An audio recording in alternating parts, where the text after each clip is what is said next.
What's up, guys? I'm Team Bodybuilder Mark Millich. Gaining clean, solid muscle with limited body fat is one of the hardest things a bodybuilder can do. What I want to get across to you guys is more than just telling you what to eat, but rather why you should be eating the foods you are and how to balance your diet correctly that'll best suit your goals. Being a hard gainer, I know how hard it is to find online or even in books the basic information for gaining weight. Most articles you read will provide you with a diet plan, but they won't go into detail about why you should be eating the foods you are. That's an issue I've always had, is that you can never find the information straight up.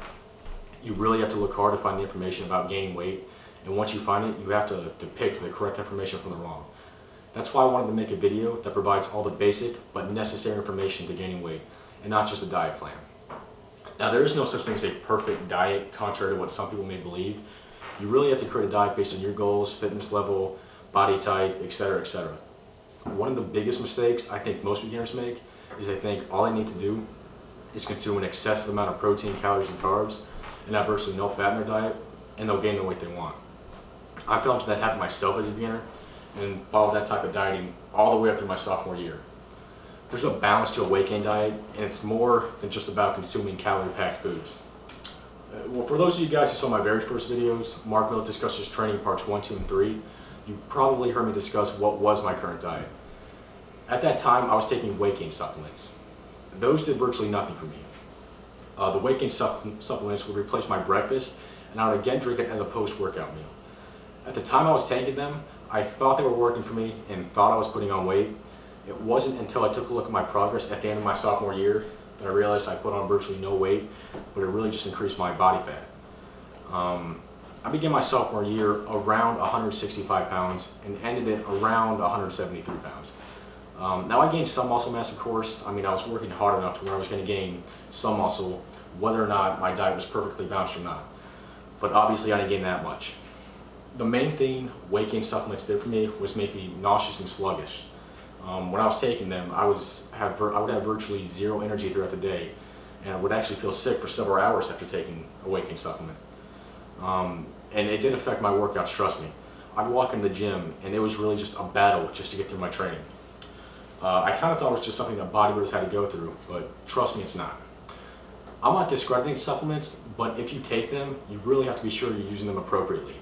I wasn't using the weight gain supplements appropriately, and I was kind of relying on them as my major source for nutrients.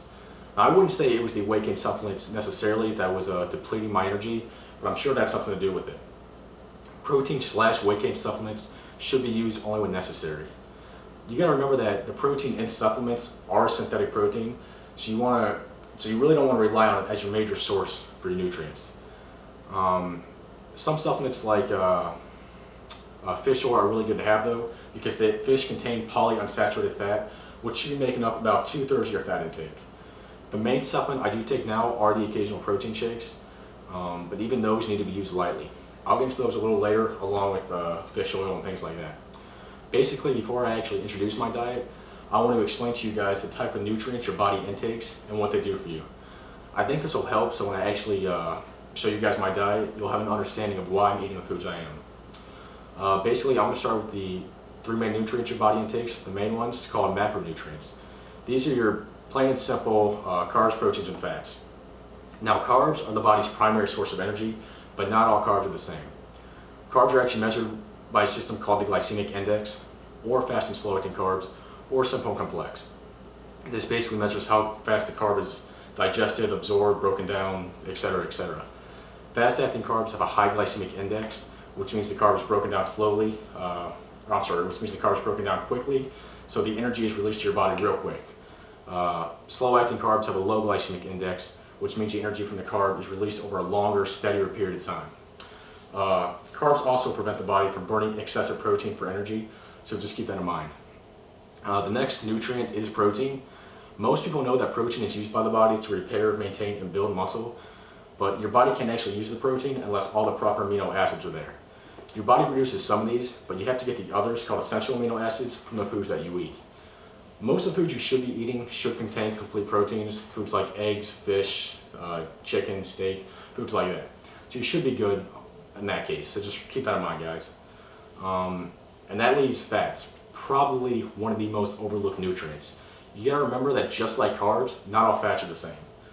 Fats are basically the major source for stored energy for the body. There are three main types of fats. You have your saturated, unsaturated, and polyunsaturated. Saturated fats are the fats you want to avoid because these are the types of fats that clog arteries and add to the risk of heart disease. Unsaturated are a little better, but like I said, polyunsaturated should be making up about 2/3 of your fat intake. When you're working out, your body uses carbs and fats pretty equally for energy, but that's just assuming you're staying around your standard aerobic level. The longer you work out though, the more energy from fat is used. So just one of those things to keep in mind, guys. But basically, I think I covered the macronutrients pretty well, so you guys should have a good understanding of all that. So when I actually do introduce you guys to my diet, you'll have an understanding of why I'm eating the foods I am. But I'll get to that tomorrow, and I'll see you guys then.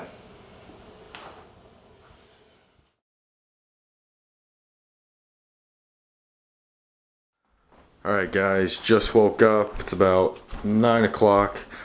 Getting ready to eat my first meal of the day, breakfast. They say breakfast is the most important meal, but in bodybuilding, every meal is important. So remember that. Alright guys, so I just woke up. It's about 9 o'clock, like I said. I want to treat today like it's a normal school day. Normally I'd wake up around 6 o'clock and eat within 10 or 15 minutes. But basically, you gotta remember, once you get up, your body hasn't eaten for roughly 8 to 10 hours, depending on your schedule, so it's craving nutrients. You wanna make your breakfast really full, somewhat large, and just full of nutritious foods. You want a good quality source of protein and a good slow-acting carb. Now that's my next point. When you wake up in the morning, you want a slow-acting carb. Slow-acting means the energy from the carb is released to the body over a longer, steadier period of time. So you get that long-lasting energy that you need throughout the day. Oatmeal is absolutely perfect for that. I have about 3/4 to a whole cup of oatmeal, and oatmeal will do just this. It's a very slow-acting carb, very good to have. Plus, oatmeal does contain fiber, so it does keep you fuller longer. So I got a good slow-acting carb right here. Now my next source is protein. Now I have eggs for protein. You often hear a lot of bodybuilding diets to say just have strictly the egg whites with maybe a yolk or two thrown in. The reason for this is that the yolk contains fat and cholesterol, so that's something you obviously want to avoid at all costs.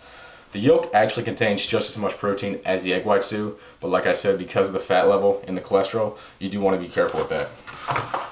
Now I have the egg whites in the container. These are pure egg whites. They cost about the same as standard eggs. There's absolutely no difference to this, guys. It's the same as taking the egg whites straight from the eggs themselves. It's just a little easier than doing that and disregarding the yolks. Like I said, you just pour this into a measuring cup and you got your egg whites. Now I have about 3/4 to a whole cup of this, the same as I do oatmeal. This works well. I got a good quality source of protein and a good slow-acting carb. And this morning is a little different because we had steak last night, and when we have steak, we usually have a little bit left over. If that's the case, I'll have maybe 4 or 5 ounces of steak. I'll just throw it on my plate the next morning.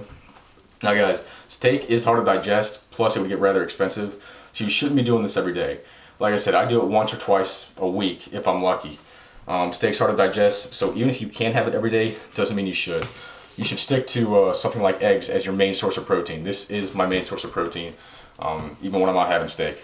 But basically guys, when I have steak, I'll throw maybe 4 or 5 ounces on the plate, like I said. I'll have about half a cup of oatmeal and half a cup of egg whites, so I'll decrease them just a little bit. But this should be your main source of protein, like I said. I got a good source of protein. I got my good quality slow-acting carb, and I'm gonna get started on all this, guys. Alright guys, feel free to add some flavoring to your egg whites if you decide to have them. Throw some salt, some pepper, some salsa into it. Don't go nuts. Like I said, I can tolerate it, so it's no big deal for me.